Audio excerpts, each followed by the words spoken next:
Hi, మీరు gas book చేసి సైలెంట్గా ఉంటున్నారా? తర్వాత ఒకరోజు సడన్గా గ్యాస్ వస్తుంది. అమ్మయ్య అనుకోగానే డెలివరీ బాయ్ ఓటీపీ అదే డిఎస్సి నెంబర్ అడుగుతాడు. కానీ అది మనకు రాలేదు.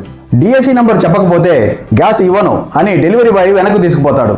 అది అతని డ్యూటీ, అందులో అతని తప్పేమీ లేదు. కానీ వెళ్తూ వెళ్తూ మీకు హింట్ ఇస్తాడు. మీరు మర్చిపోయిన మీ పాత మొబైల్ నెంబర్ను గుర్తు చేసి మరీ వెళ్తాడు. ప్రపంచమంతా గ్యాస్ కష్టాలు అలుముకున్న నేటి పరిస్థితిలో గ్యాస్ ఇంటి దాకా వచ్చి వెనక్కి వెళ్ళిపోతే మండదా? కడుపే కాదు, ఒళ్ళు కూడా మండుద్ది. బట్ డోంట్ వరీ, అసలు ఏం జరిగి ఉంటుంది? మనం గ్యాస్ బుక్ చేయగానే టెంపరరీ బుకింగ్ రిఫరెన్స్ నెంబర్ చెప్పి 24 అవర్స్ తర్వాత మీ బుకింగ్ ప్రాసెస్ అవుతుంది అని మెసేజ్ వస్తుంది. అంతే. తర్వాత ఏం జరుగుతుందో మనకు తెలియదు. 10-15 రోజుల తర్వాత సడన్గా గ్యాస్ వస్తుంది. డిఎస్సి నెంబర్ అడుగుతాడు.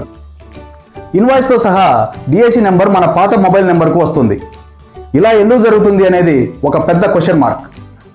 పాత మొబైల్ నెంబర్ మన దగ్గరే ఉన్నా, మొదటి నుంచి మొబైల్ నెంబర్ మార్చకపోయినా ప్రాబ్లం లేదు. ఎందుకంటే ఆ మెసేజ్ మనం చూస్తాము, డిఎస్సి నెంబర్ చెప్పి గ్యాస్ రిసీవ్ చేసుకుంటాము.